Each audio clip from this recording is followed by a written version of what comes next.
Hello everyone, welcome to our YouTube channel Let's Prepare for JKSSB Exams। आज का हमारा जो टॉपिक है वो तो वैसे सभी गर्ल्स के लिए इम्पोर्टेंट है, क्योंकि लड़कियों को या महिलाओं को अपने राइट्स पता होना चाहिए क्या क्या है आपके राइट्स। ठीक है, और जो आपका फीमेल सुपरवाइज़र का एग्ज़ाम है उसमें भी आपका ये टॉपिक है वुमेन एंड चाइल्ड राइट्स है। ठीक है, अभी फ़िलहाल के लिए हम वुमेन राइट्स करेंगे। वुमेन राइट्स क्या होते हैं? Women rights are the rights and entitlements claimed for women and girls worldwide. मतलब क्या है, बोला है कि वुमेन राइट्स क्या है?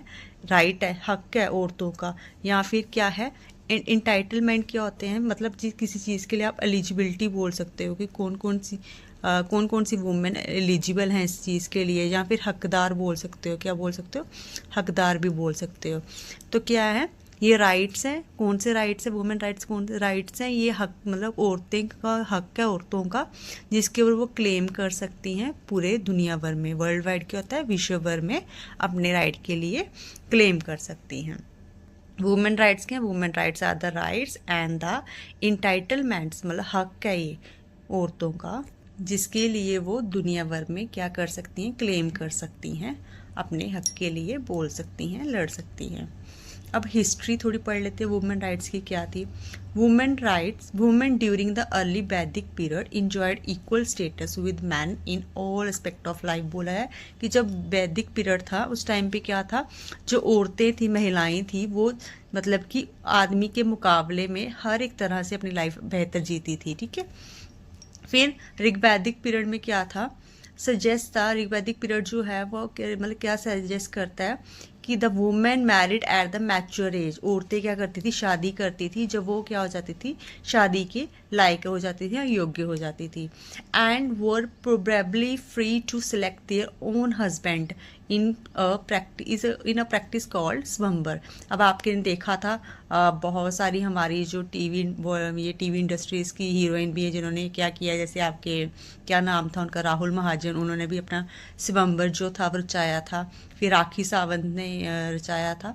उस तरीके से क्या होता था कि ये क्या करते थे, अपना स्वयंवर जो है वो रचाती थी, और अपना हस्बैंड जो होते थे, उनका पार्टनर जो होता था वो खुद चुनती थी औरतें। ठीक है, तो इससे क्या पता लगता है कि औरतों के पास राइट था, इतनी वो फ्री थी कि उनको हक था कि अपने लिए खुद वो अपना पार्टनर चुन सके। और living relationship called the Gandharva marriage. ठीक है, और वो लिविंग रिलेशनशिप में भी रहती थी, और जिसको क्या बोला जाता था? गंधर्वा मैरिज बोला जाता था। ये क्या है? हिस्ट्री है वुमेन राइट्स की। नेक्स्ट आपका है, अब हम करेंगे कॉन्स्टिट्यूशनल प्रोविज़न कौन कौन से बने हैं। जो इंडियन कॉन्स्टिट्यूशन है, कौन कौन से राइट हैं जो कि औरतों के लिए को दिए गए हैं। ठीक है, उसमें फिर फर्स्ट क्या है, इक्वेलिटी बिफोर लॉ। आर्टिकल 14 जो है उसमें इक्वेलिटी की बात हो रही है, तो इक्वेलिटी में वुमेन की इक्वेलिटी की बात भी हो रही है। ठीक है, कि औरतों को भी बराबर का हक दिया जाए, उनके साथ कोई डिस्क्रिमिनेशन नहीं होना चाहिए, वो आपस में अच्छे से कोई मतलब भेदभाव नहीं किया जाना चाहिए, उनको आदमी के मुकाबले इक्वल राइट मिलने चाहिए, वो हर जगह पे जाके बोल सके, अपना जो भी उनके व्यू पॉइंट है वो आगे रख सके दूसरों के आगे। ठीक है, तो इक्वल राइट की बात होती है, औरतों की भी होती है। ठीक है, वैसे सभी की होती है लेकिन औरतों की भी की जाती है। फिर आर्टिकल 15 में क्या है, आपकी डिस्क्रिमिनेशन की बात हो रही है।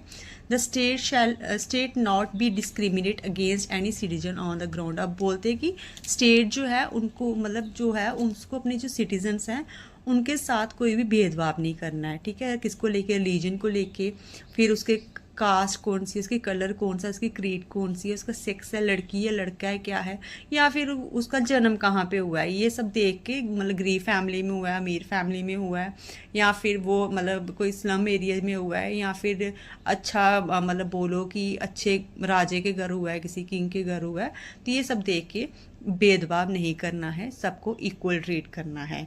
फिर डिस्क्रिमिनेट नहीं करना है, जैसे आप पहले था कि कुएं से पानी नहीं ले सकते, जो मतलब वो होते थे अपर क्लास के लोग थोड़ा बहुत करते थे लोअर क्लास के लोगों के साथ। ठीक है, या फिर टेम्पल नहीं जा सकते थे, ये सब अभी नहीं होगा। कौन बोलता है? आर्टिकल 15 बोलता है। तो यहाँ पे डिस्क्रिमिनेशन की बात हो रही है तो मतलब औरत भी क्या, उसका कलर कौन सा है, क्या ऐसा है, उसके साथ भेदभाव नहीं कर सकते। उसका रिलीजन क्या है, हिंदू है, मुस्लिम है, सिख है, ईसाई है, कौन से धर्म से बिलोंग करती है, आप उससे भेदभाव नहीं कर सकते। ठीक है भाई, उसको भी हक है अपनी ज़िंदगी अपने तरीके से जी सकती है वो। फिर वो लड़की है लड़का है, इस जेंडर बेस भी आप नहीं कर सकते। कास्ट से, कौन सी कास्ट से बिलोंग करती है वो, इससे भी नहीं आप कर सकते। फिर प्लेस ऑफ बर्थ, भाई कौन कहाँ पे उसका जन्म हो रहा है, कौन सी फैमिली में हो रहा है, या फिर किस तरीके की कैटेगरी के लोगों के बीच में हो रहा है उसका, वो सब आप नहीं, उसके साथ भेदभाव नहीं कर सकते। फिर आपका आर्टिकल 15(3) क्या बोलता है, ये बोलता है the state to make any special provision in favour of women and children. भाई स्टेट क्या करेगी यहाँ पे, स्टेट के पास राइट है, स्टेट के पास हक है कि वो क्या कर सकती है, प्रोविज़न बना सकती है, किसके लिए, वेलफेयर के लिए। किसके वेलफेयर के लिए, वुमेन और चिल्ड्रन के, मतलब औरतों और बच्चों से रिलेटेड कोई भी कानून जो है वो स्टेट बना सकती है। कौन बोलता है, आपका आर्टिकल 15(3). अब मेरी बात सुनना, ये भी देख लेना सिर्फ आर्टिकल 15 में क्या है, 1 इसमें 1 में क्या है और आगे 3 वाले में क्या है। आपको थोड़ा बहुत आर्टिकल्स का पता होना चाहिए, आपको पढ़ के जाना है, ठीक है, आर्टिकल्स वगैरह अच्छे से। फिर आपका आता है आर्टिकल 16। इसमें क्या है, इक्वलिटी ऑफ अपॉर्चुनिटी। क्या है, इक्वलिटी ऑफ अपॉर्चुनिटी। फिर इसमें क्या होता है, for all the citizen in the matter relating to the employment और appointment to any office under the state. मतलब कि स्टेट के अंडर जितने भी ऑफिस आते हैं, चाहे गवर्नमेंट होगा ऑफिस या प्राइवेट होगा, वहाँ पे कोई भी औरत और आदमी को लेके आप आपस में क्या है, डिस्क्रिमिनेशन नहीं करोगे। फिर उसको क्या करोगे, इक्वल अपॉर्चुनिटी प्रोवाइड करोगे। ठीक है, अगर कोई मतलब एलिजिबल है, क्या है, अगर कोई एलिजिबल है, उसकी क्वालिफिकेशन अच्छी है, तो उसके लिए अगर मान लो गर्ल्स की पोस्ट निकली हुई है तो वहाँ पे लड़की को आप रख सकते हो अगर वो एलिजिबल है। ठीक है, वैसे ही मैन के मामले में भी यही चीज़ बोला गया। तो आर्टिकल 16 किसकी बात कर रहा है, आपकी इक्वल अपॉर्चुनिटी की। मतलब जॉब जो आपको देनी है वो आप अगर एलिजिबल हो तो आप, लड़का होगा चाहे लड़की होगी, उसको क्या है, इक्वल अपॉर्चुनिटी मिलेगी। देन आपका आर्टिकल 39A क्या बोलता है, ये बात करता है equal justice and free aid. क्या बात करता है, ये क्या बोलता है, to ensure that opportunities for securing justice are not denied to any citizen by reason of economic और अदर डिसेबिलिटी। मान लो किसी पे केस लग जाता है, ठीक है, किसी पे झूठा सच्चा जैसा मर्जी किसी पे कोई इल्ज़ाम आ जाता है और इसका केस जो है वो कोर्ट में जाता है, तो उसका केस लड़ने के लिए ये नहीं देखा जाएगा कि वो उसके मतलब अगर वो इंसान गरीब है, अपना जो लॉयर है वो हायर नहीं कर सकता, तो वो उसको क्या है, गवर्नमेंट लॉयर देगा। ठीक है, गवर्नमेंट लॉयर जो होगा वो उसको मिलेगा। ठीक है, तो यहाँ पे क्या बोलते हैं कि चाहे आदमी हो चाहे औरत हो, कोई भी इंसान हो, ठीक है, उसको आप मना नहीं कर सकते हो। अगर वो सिटीज़न है इंडिया का तो वो अपने आप को बचाने के लिए आप उसको गवर्नमेंट लॉ मतलब दोगे, इक्वल जस्टिस होगा। ये नहीं देखा जाएगा कि औरत है आदमी है, भाई जैसा क्राइम है वैसी सज़ा। और अगर फ्री एड दी जाएगी, अगर वो उस मतलब कैपेबल नहीं है, उसकी इतनी क्षमता नहीं है वो खुद का वकील हायर कर सके, या फिर खुद के जो भी उसका फाइन पैसे वगैरह वो नहीं दे सकता तो गवर्नमेंट उसको देगी, उसके लॉयर को। फिर this article was originally not included. अच्छा, ये जो आर्टिकल था ना, ये हमारे कॉन्स्टिट्यूशन में इंक्लूड नहीं था। फिर जो आपकी क्या था, 1976 में आपकी 42 अमेंडमेंट एक्ट आया था। उस एक्ट की वजह से जो ये आर्टिकल था आपका 39A है था, वो क्या हुआ था, आपका इंक्लूड हुआ था, इंसर्ट किया गया था। ठीक है, और जो आपका आर्टिकल 42 अमेंडमेंट, जो आपका 42 अमेंडमेंट हुआ है, इसको आपको मिनी कॉन्स्टिट्यूशन भी बोला जाता है। अगर बोला जाए कि मिनी कॉन्स्टिट्यूशन किसको बोला जाता है, तो आपका क्या बोलोगे आप, जो 42 अमेंडमेंट हुई थी उसको क्या बोला जाता है, मिनी कॉन्स्टिट्यूशन बोला जाता है। ठीक है, ये भी इम्पॉर्टेंट है। फिर आपका आता है आर्टिकल 39D। ठीक है, आर्टिकल 39D क्या बात करता है, equal pay for equal work. ये जो है, ये किसके जो आर्टिकल है, ये बात कर रहा है कि आपको मतलब कि इक्वल जैसा काम करोगे वैसी सैलरी मिलेगी। ये नहीं देखा जाएगा पहले कि कोई औरत है, अगर मान लो कोई लेबर का काम कर रही है, औरत और आदमी बराबर काम कर रहे हैं, तो ये देख के कि औरत है तो उसको कम सैलरी देनी है, आदमी को ज़्यादा देनी है, वो सब नहीं किया जाएगा। जितना कोई काम कर रहा है उसको उसके बराबर वैसी सैलरी उसको दी जाएगी। फिर आता है आपका आर्टिकल 42।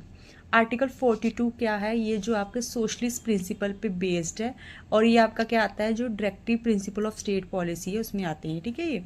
फिर इसमें क्या है, the state shall make provision for securing, इसमें दो चीज़ों की बात हो रही है, ठीक है। दो स्टेट को क्या करना है, प्रोविज़न बनाने हैं, स्टेट को क्या करना है। पहले तो ये बात करें just and human condition of work, और दूसरा किसकी करता है, मैटरनिटी लीव की। पहला आपको समझाती हूँ, just and human condition of work, मतलब इसमें बोला गया है कि स्टेट की जिम्मेवारी बनती है, ये रिस्पॉन्सिबिलिटी है स्टेट की। क्या है, स्टेट की ये रिस्पॉन्सिबिलिटी है कि वो क्या करेगी, जो भी उसके सिटीज़न है, ठीक है, जहाँ और जो अभी उनके जो मतलब ऑफिस में, गवर्नमेंट ऑफिस में या प्राइवेट ऑफिस में काम करते हैं लोग, तो स्टेट क्या करेगी, उनको अच्छी फैसिलिटीज़ जो है वो प्रोवाइड करेंगी, अच्छी कंडीशन, वर्किंग कंडीशन जो होती है उनको प्रोवाइड करेगी, ताकि उन लोगों के लिए पॉसिबल हो सके कि वो लोग क्या कर सके, अपना काम मन लगा के कर सके, ठीक है। और इसमें जो इसमें आ जाती है ह्यूमन कंडीशन, इसमें आपकी क्या क्या आ जाती है, मान लो कि जैसे कोई जॉब का टाइम है, तो आपका जो काम का टाइम है वो फिक्स्ड होना चाहिए, ठीक है, फिक्स्ड और होनी चाहिए आपके। फिर उसके बाद सैनिटेशन का बोल सकते हो आप, ठीक है, ऑफिस में साफ सफाई रखना, ठीक है, वो सब आप बोल सकते हो, ठीक है। उसके बाद आप बोल सकते हो, इसमें आ जाता है ऑफिस कंफर्ट आ सकता है, ठीक है, कि ऑफिस में सब कुछ कंफर्टेबल होना चाहिए, उनका जो काम, उनको ऐसा स्ट्रेस नहीं देना है, या फिर उनके बैठने का, उनके खाने की टाइमिंग वगैरह रखना प्रॉपर, फिर उनको मेडिकल फैसिलिटीज़ प्रोवाइड करना, ये सब इसमें आ जाता है, ठीक है। तो ये किसकी रिस्पॉन्सिबिलिटी बनती है, स्टेट की रिस्पॉन्सिबिलिटी बनती है। फिर उसके बाद है मैटरनिटी लीव का आता है बात, कि इसमें किसकी बात हो रही है, कि अगर कोई औरत प्रेग्नेंट है, ठीक है, यहाँ पे किसकी बात हो रही है, कि अगर कोई औरत जो है, मतलब लेडी जो है वो क्या है, प्रेग्नेंट है, तो स्टेट की रिस्पॉन्सिबिलिटी बनती है कि उसको छुट्टियां दे। अब किस तरीके की छुट्टियां दे, उसको पेड छुट्टियां दे, मतलब छुट्टियां तो दे उसको, ठीक, बट उसकी सैलरी नहीं काटी जाएगी, उसको सैलरी भी मिलेगी जब वो प्रेग्नेंट है या उसकी डिलीवरी होती है, उसकी सैलरी भी उसको मिलेगी और उसको छुट्टियां भी मिलेगी। क्यों, ताकि उसको प्रॉपर रेस्ट मिल सके और वो खुद का और बच्चे का ध्यान दे रख सके।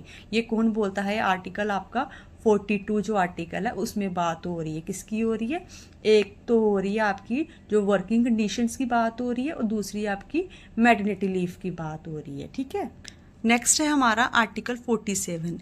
अब इसमें क्या है, the state to raise the level of nutrition, इसमें किसकी बात हो रही है, कि स्टेट को लेवल, जो न्यूट्रिशन का लेवल है वो बढ़ाना है। अभी आपने देखा होगा इसके लिए बहुत सारी योजनाएं भी चली हैं, जिन्होंने सुपरवाइज़र के एग्ज़ाम की तैयारी करें जो बच्चे, उनको पता होगा पोषण अभियान चला हुआ है जैसे आपका, तो वो किसके लिए चला हुआ है, न्यूट्रिशन को लेके, ठीक है, कि क्या करना है, स्टेट को न्यूट्रिशन का लेवल जो है वो अच्छा करना है उसका, ताकि लोगों, जो उनके वहाँ के लोग हैं, उनका लिविंग स्टैंडर्ड जो है वो अच्छा हो सके, ठीक है, उनको कोई डिजीज़ ना लगे, वो बीमार ना पड़े, और उनको प्रॉपर डाइट मिल सके।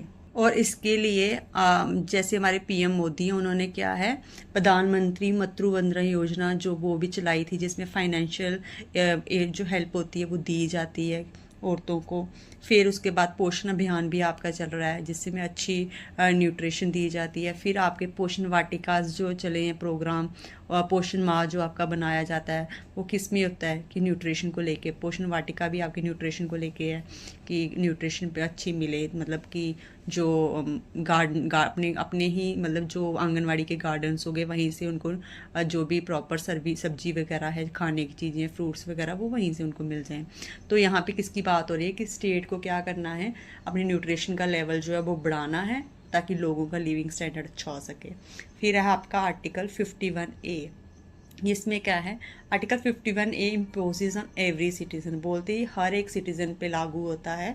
वे ऑफ फंडामेंटल ड्यूटी, उन्होंने बोला ये फंडामेंटल ड्यूटी और रिस्पॉन्सिबिलिटी भी है। क्या है, to renounce practice derogatory to the dignity of women, मतलब कि आपको दंगे फसाद नहीं करने हैं, आपको जो औरत है उसकी डिग्निटी को हर्ट नहीं करना है, ठीक है, आपको उस क्या करना है, दंगे फसाद वगैरह नहीं करने हैं, आपको ब्रदरहुड जो है वो मेंटेन रखना है, और आपको जो औरतों की डिग्निटी है उसका भी ध्यान रखना है। ये कौन बोलता है, आर्टिकल 51A, ये आपको आर्टिकल्स से रिलेटेड क्वेश्चन भी मैक्सिमम चांसेस है आने के, आपको पढ़ के जाना है। ये टॉपिक एक्चुअली बहुत लंबा है, तो अगर आप लोग चाहते हो शॉर्टकट, तो मैं अपनी तरफ से शॉर्टकट नहीं कराना चाहती। मे बी आपको थोड़ा बोरिंग लगे ये कि लंबा टॉपिक है, लेकिन अगर आप शॉर्टकट करोगे बाद में एग्ज़ाम में टॉपिक से रिलेटेड क्वेश्चन नहीं आपके कवर हुए तो मुश्किल हो जाएगा। इसीलिए लंबा होने की वजह से ये टॉपिक मैं इसको थोड़ा तोड़ तोड़ के आपको थोड़ा उसमें समझाऊंगी, ठीक है, पार्ट्स में, ताकि इजी रहे आपके लिए और हमारा जो टॉपिक है वो अच्छे से कवर हो जाए। नेक्स्ट आपका आ जाता है article 243, article 243D and article 243D। ये क्या बोलता है? The state make provision. भाई स्टेट को क्या करने हैं? प्रोविज़न बनाने हैं। किसको लेके? रिजर्वेशन को लेके। रिजर्वेशन किसकी रिजर्वेशन? जो सीट्स की होंगी, किसकी? जो वुमेन है और जो SC ST कास्ट के लोग हैं उनके लिए। कहाँ पे बनानी है? पंचायत में और म्यूनसिपैलिटी में, ठीक है। कि SC कास्ट के लोग जो होंगे उनकी कितनी सीट्स रहेगी पंचायत में या म्यूनसिपैलिटी डिपार्टमेंट में।